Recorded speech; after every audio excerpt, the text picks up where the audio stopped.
Hey everybody, it's Silver Seeker and welcome back to the channel. Today we are going to be taking a look back at my PMV Pro Mini. That is the Sigma Precious Metals Verifier Pro Mini.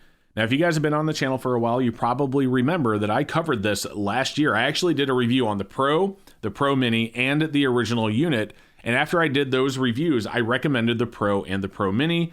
I didn't necessarily recommend the original one because although it's really good at doing the surface conductivity testing, there are features on the Pro and the Pro Mini that I really feel that at least I need, and I think most people will need, especially if you're buying a lot of gold and silver for your stack, or if you're buying and selling gold and silver, you definitely want to have one of these because you don't want to be selling fake silver to somebody.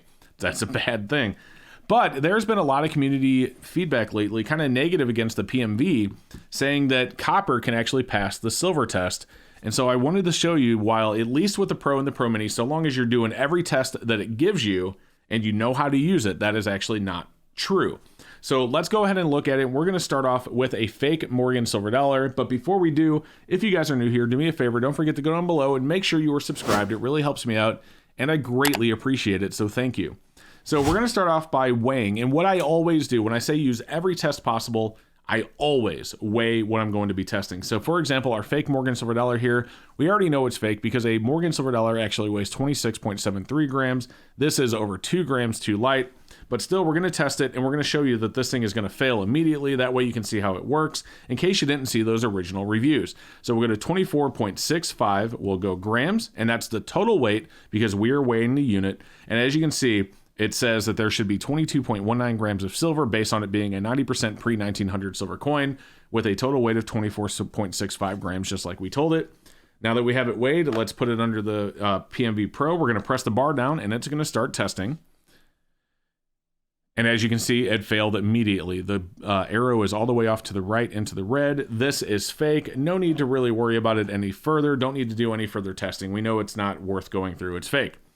But let's get into the meat and potatoes of what a lot of people were saying that the PMV Pro Mini is failing. So we're going to start with 90%. Now, 90%, I saw a video that showed that a 1964 Kennedy and a newer Kennedy like this 2021 will actually give the same reading. So let's go to metals. Let's go to silver. Let's go to silver coins in 1945 and beyond. And now that we have that, let's go ahead and weigh our Kennedy because we always weigh our Kennedy. Or we always weigh the coin that we're, testing. So 12.59 grams, so 12.59 grams, and that's the total weight, which means we should have 11.33 grams of silver inside this coin. Now we're going to take it and we're going to put it under the tester, and we're going to press it down. And bingo bango, you can see that it is in the green. It is testing. It is good. And we are good to go. But the problem becomes, let's take a look at this 2021. Watch this. This is where there's some negative feedback in the community about these, saying that they passed the test. So take a look at this. Let's go ahead and put our 2021 under there. We haven't reweighed it, but that doesn't matter for the resistivity test. I'm going to show you why it matters in just a second. And as you can see, it's passing. It's right almost in the center of the green at 1.90 on resistivity. Uh-oh. So let's go back to our 1964 Kennedy. I want to show you the second portion of using a PMV that's very important to these devices. Now, this doesn't work really well with like high relief coins, but for your standard 1 ounce rounds, eagles, 90%, things like that, this is awesome. So we're going to press it down. Now, one thing I want to show you is it's not just testing the resistivity, but it's also telling us the thickness based on the bar, because the bar can measure the height of the coin. And based on the height of the coin, you can also see it's supposed to have a diameter of 30.1 millimeters. And that's based on the fact that it weighs 12.59 grams and it has a thickness of 1.73 millimeters. So from those measurements, it can do math and estimate that the diameter should be 30.1 at 90% silver. So now we're going to go to dimensions. This right here, you can call it a dimensions test. It's a specific gravity test to be more precise. We're going to go to round. And now you can see, and keep in mind, my tablet is calibrated, and if yours isn't, when you get it, you always need to calibrate it first. There's a disk here and a calibrate function that you can use, but mine's already calibrated, so we'll get that back in there. Now we'll take our 90% silver Kennedy, and we're going to place it, and because of the diameter of the coin, the purity of the silver, it should have an exact thickness, an exact diameter, and take a look at that. You can see our 90% Kennedy is touching line to line, dead on. It's going from line to line. So we know that this is 90% silver because there's no way it would pass the specific gravity test if it were copper. And let me show you why that's true. So we'll go back to the main screen here. We're going to take our 2021. We're going to go ahead and turn on our scale again, and we're going to weigh it. Remember, weighing is very important because it needs to know the weight so it knows what the diameter of the coin should be if it were actually 90% silver. And you guys didn't see it. We'll have to change it back to 90%. I accidentally closed the app. I cut that part out. So you didn't see that, but I did. All right, so now we have silver coins at 90%, 1945 and before. Let's just imagine that this is 2021, but it's in 1964, okay? So we're going to weigh it. It's 11.23 grams. So let's go to weight. So 11.23 grams. And that is total weight. 90% silver coin, total weight of 11.23 grams. And if it were 90% silver, as you can see, it should have a thickness of 1.36 millimeters with a diameter of 32 millimeters if it were 90% silver at the weight that we weighed it at. So now we're going to go back to dimensions, go to round, and take a look at this. Let's get it right up close to the camera. It doesn't even come close to touching either line. So even though this passed the resistivity test, because copper and silver have very similar resistivity levels, it is not 90% silver because one thing copper does not share with silver is its specific gravity weight. So there is no way, if you use all of the tools, that a fake copper Kennedy could pass a real 90% copper Kennedy without being 90% silver. And I want to show you that with a little bit more authority by looking at 1 ounce silver round. So let's go back to metals, silver pure. Let's go to weight, 1 ounces troy, total weight, and we'll weigh it just to be sure. In fact, let's be super precise. Weight, 31.13 grams total weight. Now it says 1.2, close enough. I said super precise, and then I said close enough. You know what I mean. It said 31.13 when I was plugging it in. All right, so here we go, silver pure. And it is in the green. It's a little bit off to the right, but it's definitely in the green at 1.62, 1.63 for bulk resistivity. Now we'll go to dimensions. We'll go to round and take a look.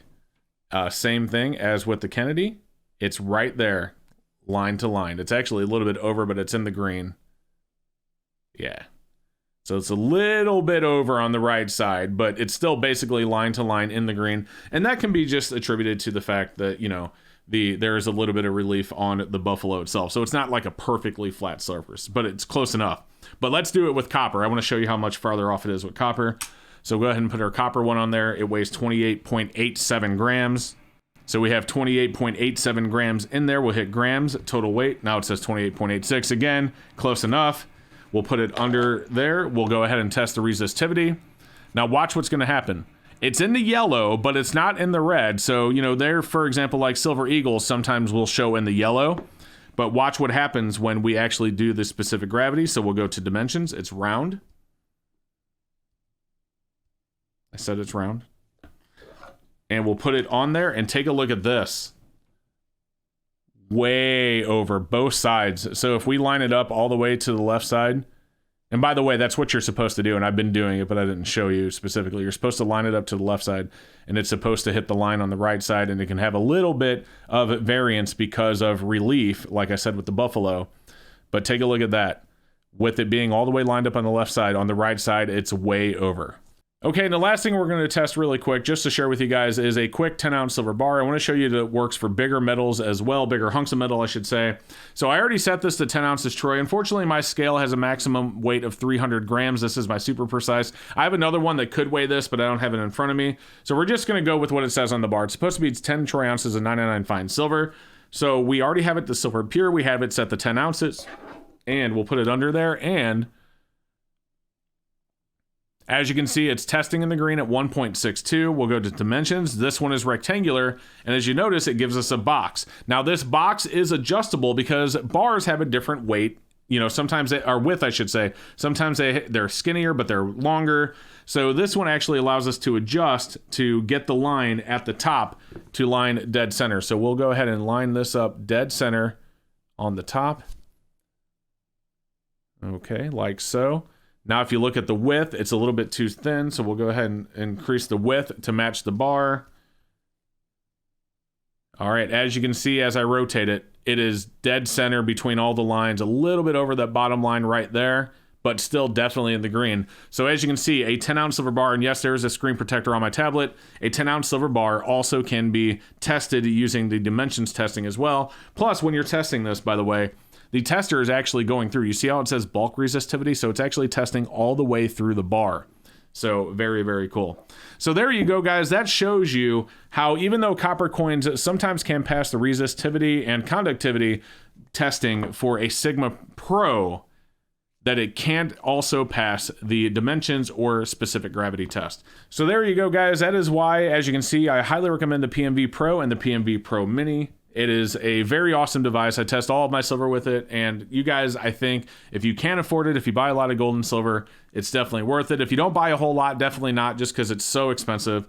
But if you stack a lot of gold and silver, I highly recommend one of these. And if you guys are interested in one, there will be a link in the description below, so make sure you get them there and check it out. And with that being said, thank you so much for watching the video. I hope you enjoyed it. If you did, don't forget to like and subscribe, and we'll see you next time.